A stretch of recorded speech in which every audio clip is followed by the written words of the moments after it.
Hey everyone, hope you can hear me okay. I haven't got the microphone with me. It's been a while since we last spoke, so I thought I'd let you join me on my evening drag my arse around stroke power hike, power walk. Just gone past an old Pirelli factory. I'll just show you that quickly. That there, old Pirelli factory, Pirelli tyres. I don't know if they made tyres there, but certainly Pirelli. I imagine it was tyres back in the day apparently. Because it's been a while since we talked and I've got nothing really planned. Well, I do if weather permitting, but I know there's some bad weather coming. So I thought just have a catch up with you while I'm out on my evening walk. And the reason I'm doing these walks every night, I try and do about 10k as fast as I can, although it'll be a little bit slower tonight because I'll be stopping and talking to you.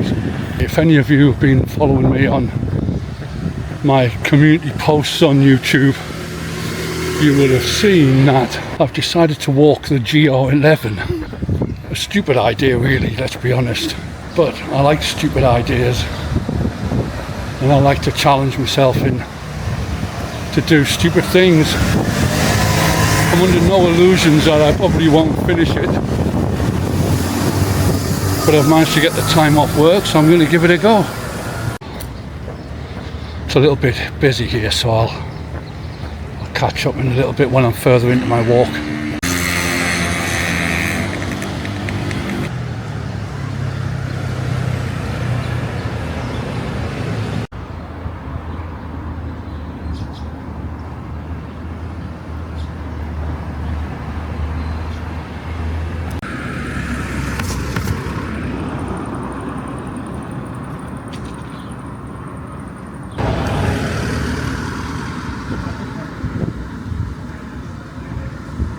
That's better. Now I'm through the town. I'm actually in the bit of the park, which will lead me back to the seafront eventually.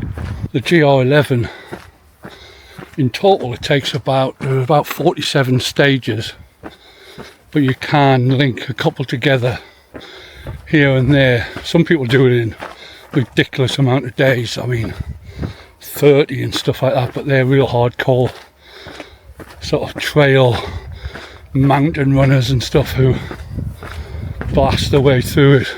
Well, basically I want to do the whole thing if I can. As I say, it's extremely difficult and I'm just going to start walking and I'm going to see what happens, and if I complete it, brilliant. If I don't, I'm not going to beat myself up and say I'm a failure, because at the end of the day I'm still spending 42 days in the mountains.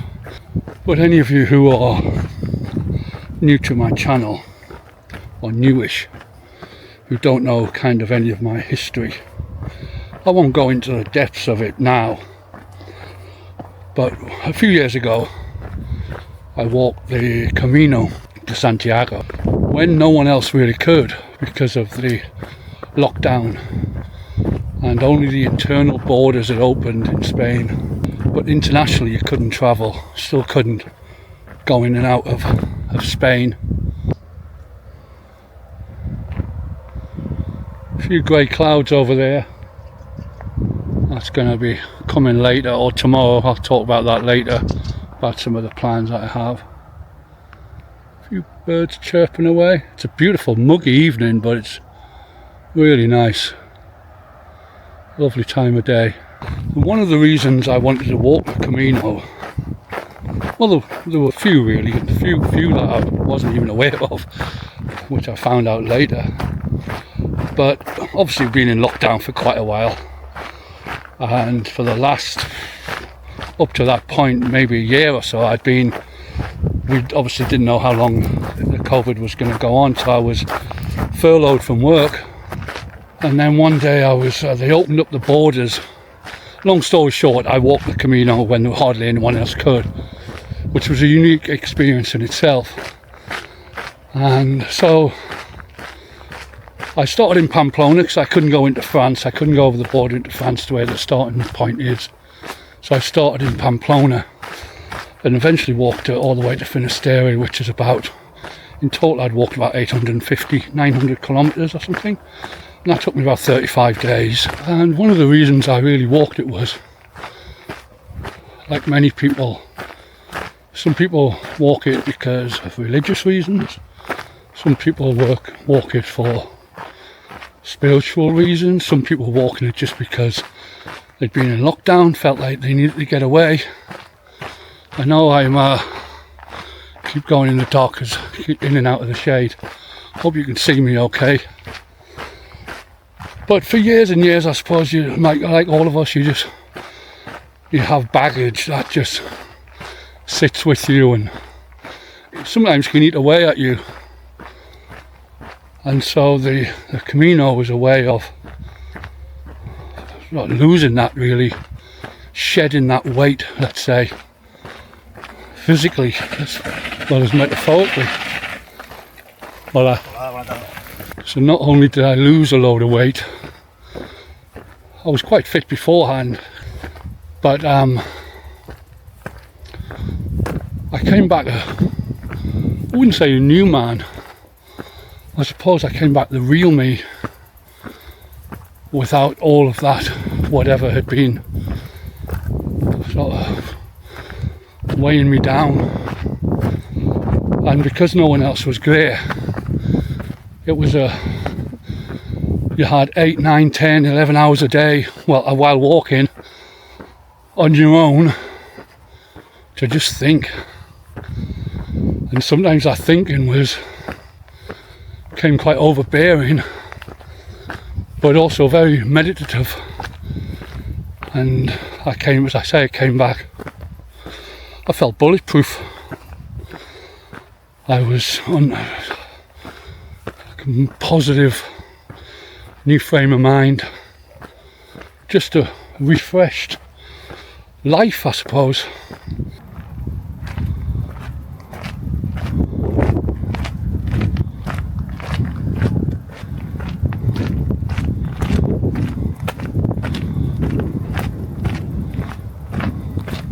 Anyway, cut a long story short, for the next 2 or 3 years, I was eventually called back to work.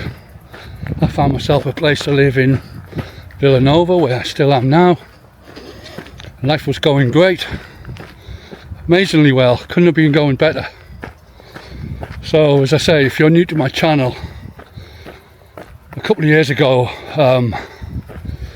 I lost my brother, who was living in China.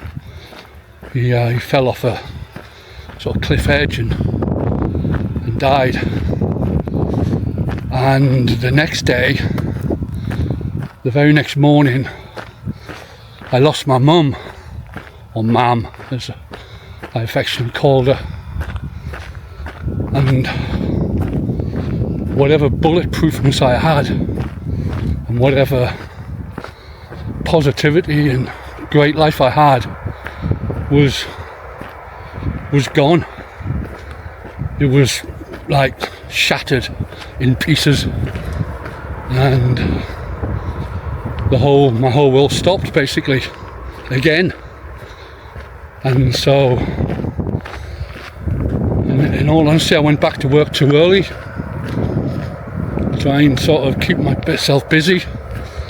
But in that time I wasn't sleeping, drinking horrific amounts of booze, stupid, and eventually I had to go to the doctors, and I was signed off for months and months. And I was eventually diagnosed with PTSD, which I was then given loads of medication, sleeping pills and antidepressants and God knows what. So anyway, so since that time, up until about 6 months ago, I'd say, I wasn't really interested in much at all. Nothing. Saw my friends here and there, but I just wasn't interested. The last few months or so, I've been in a much better place. I started exercising again, started going out, and just had to come round, and well, not had to, my body chose to break down for a while, and then it chose to come back again, I suppose. And I don't know how much control I had over that or not. Very little, it would seem. But the whole point of this is I want to do something again which is going to challenge me. I don't want to do the Camino again, because I know when I did it, put it into perspective, when usually in one given year about 400,000 people walk the Camino de Santiago in a year. When I walked it, the 35 days I was there, I think I saw a maximum of 150 people. Not 1,000, 150 maximum. So that made it a completely unique experience, and I want to keep that, and I don't want to do it again with hundreds of thousands of people walking along with me. And so I've decided I'm going to walk the GO11. Wish me luck.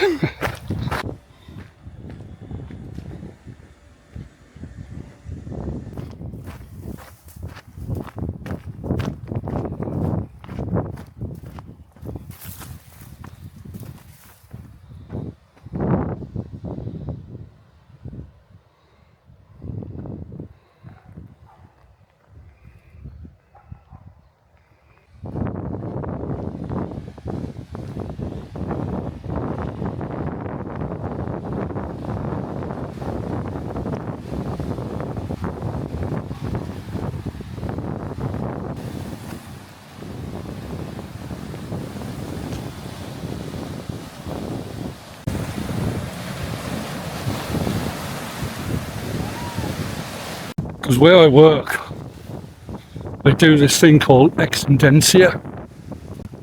Basically what that is you can ask for a month off work, 4 months off work, or a year.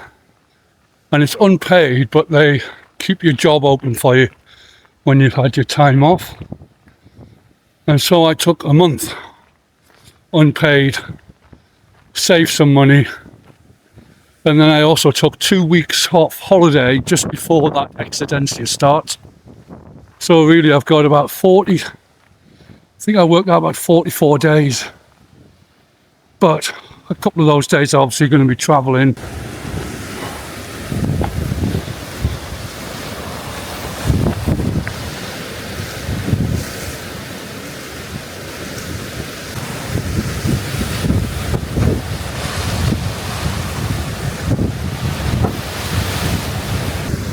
It's a lovely part of the walk, this, right on the seafront here. To get a lot of fishermen, fisherwomen, fisher people, a lot of fishers, you know. Anyway, you get a lot of people who fish here, although there's no one around. I saw one guy back there, but it is popular, so they must catch a few, because otherwise would you keep coming back? So just got to be a little bit careful, because it's quite jagged rock on here. But also I'm doing a bit of testing with this filming. People say if you want cinematic shooting 24 frames per second, and put this camera on something called D-Log-M, and then you use filters. But I thought, well, normally you use filters to control the shutter speed. So I'm trying something out here. I'm shooting in D-Log-M at 24 frames a second, but I'm putting the white balance and shutter speed on automatic and just letting it choose and see what it comes out as. So if it's a little bit dark in areas, I will be putting a filter. I'll be doing some color grading, otherwise it would look like this, and it looks like this with the color grading. So I mean, I'll be honest, it's quite daunting, isn't it, walking? They say it's hard to measure. They say it's anywhere between 800 and 950 kilometers, depending on different routes that you take. I think I'm going to be looking at more like probably the 900, 950 if I get to the end. But of course you can get injured, you can just, anything can go wrong, you know. I'm going in with I hope I'm not sounding like, I know I'm not going to finish it. If the stamina side of things, because I'm a stubborn old git, I can, if it takes me longer to walk up a big massive mountain, if it takes me 2 days to do instead of what the stage says it should take 1, I don't mind. It's not about getting to the end. Really, it's more about just spending time up, away from everything for that amount of time.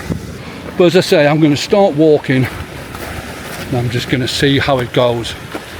And if it all works out all right, happy days. If it doesn't, then that's just the way things go. But really, it's more to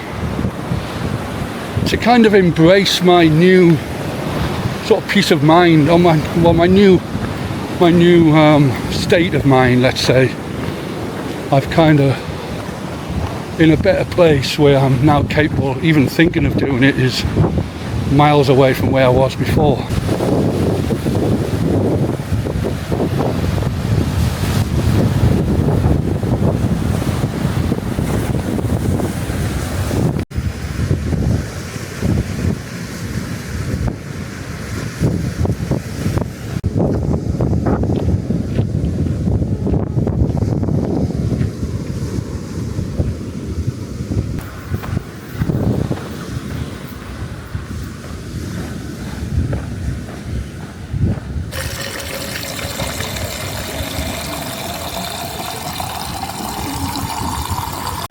Quite an interesting little part of Villanova here.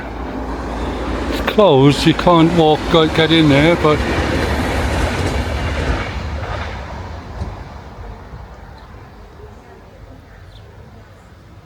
some old Roman ruins of some kind.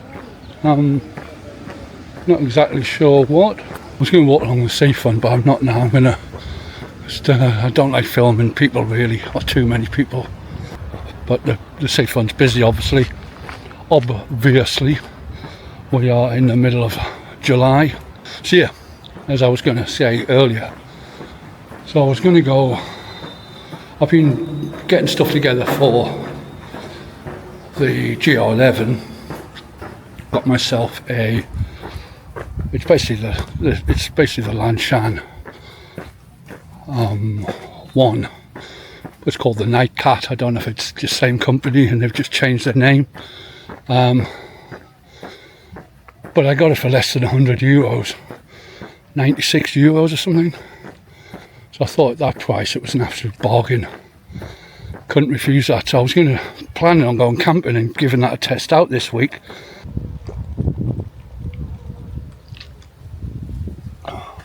Good thing about here is so much free water. Along the seafront alone there's 3 or 4 different, probably more than that, but ones I know of, just free fountains where you can just fill up. It's not freezing cold, but it's free. So going back to what I was saying about the tent, I was planning on going to the mountains this week to test it out. But typically, again, as in this time of year, after you've had quite a few hot days in a row, there's quite a few big storms due. Because what I want to do is try and get in the mountains with my backpack full and get some, at least a few days training there just to get myself used to the backpack again, what I'm going to be carrying with me. I'm trying to keep it as light as possible. So, but yeah, hopefully this weekend I'll get up there. But something else I was going to talk about was because I've seen a few videos recently of some of the bigger wild campers, I suppose, outdoor channels. Hardly any of them really do any camping anymore by the looks of it. But they were talking about, is the wild camp channel of YouTube, is it dying? Is it a little bit saturated? I don't care.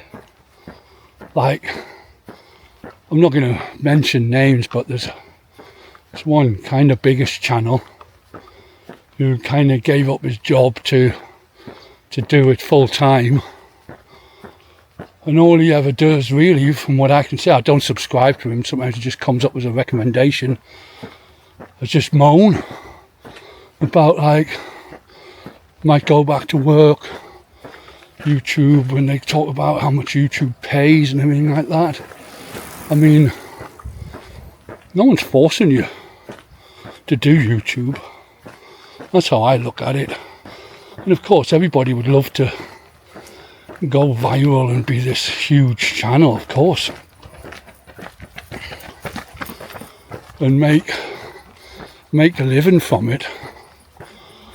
But if you are doing that, then either get on with it and stop moaning about how it doesn't pay very well or whatever. Well, then don't do it. Just do it for a hobby until it does start paying you. Anyway, but it did get me sort of asking myself, like, why do I film? Why do I have a channel? And because I'm not the most exciting of people. In fact, I'm actually quite boring. And I've got no qualms saying that, you know.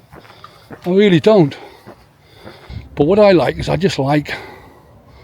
like being able to talk to the camera when I'm in my own space. Do you know what I mean? So I think I can sort of think a little bit better and a bit easier. And then I also just like filming, and I like editing. And if people like it, they like it. If they don't, then, you know, no biggie, you know. People like just moaning about their channel, about how it's not paying very well or whatever. You know what? I think if you're in it for that reason, then maybe you shouldn't be in it.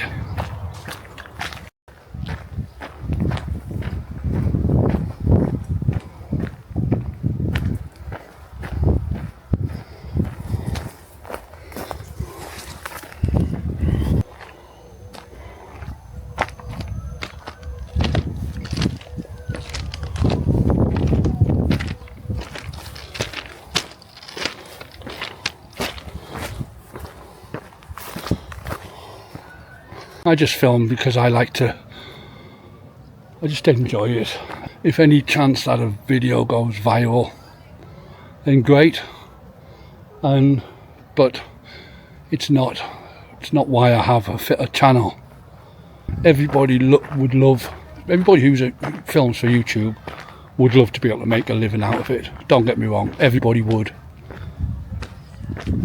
But the reality is, most people who are on YouTube don't.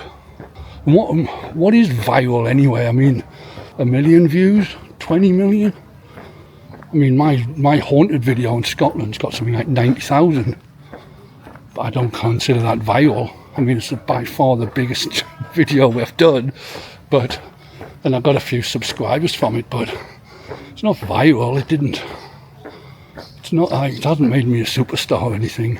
And, you know, anyone who is making a living off YouTube, good on them. If you've got 100,000 subscribers, 150, 200,000, 3 million, however many, if you're making a living from it, you're enjoying it, good on you. And, you know, who wouldn't want that? And I'm really pleased for you.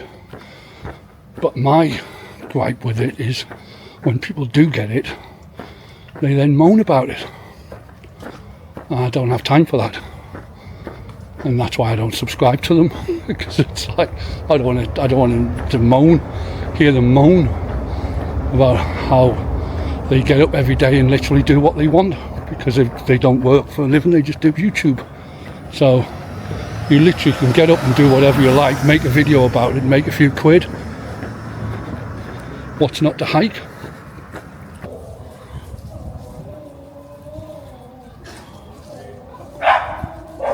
So I appreciate it's not the most exciting video I've ever done, but really it was more just to catch up, to let you know what's going on in the foreseeable future. And I have meant to be have gone out the last few weeks, but when I was only having the weekends, and then typically as soon as the weekend came, we got some horrific storms. I mean, absolutely brutal rain. Places flooded, and I mean, you just couldn't go out in it, you know. So I'll probably leave the video here. People out coming back from the beach.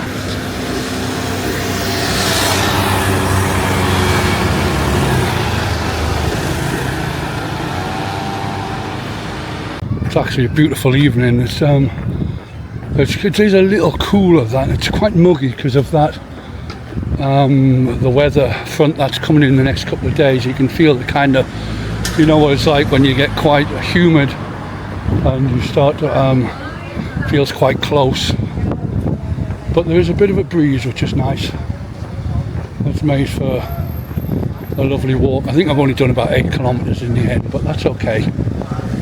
I'm going back out tomorrow, hopefully skip or dodge the storms tomorrow. So I'm probably going to leave it here for the day. Home is just a few yards away, but it's nice to chat to you and just give you an update. And all being well, I'll get out this weekend and get a bit more of an exciting video for you. Touch wood, we touch this tree here. Touch wood, we won't the weather will have flown over by then, and I'll have some nice views up in the mountains. So anyway, until next time, thank you very much for watching. Look after yourselves, and I'll see you on the next one. Bye for now.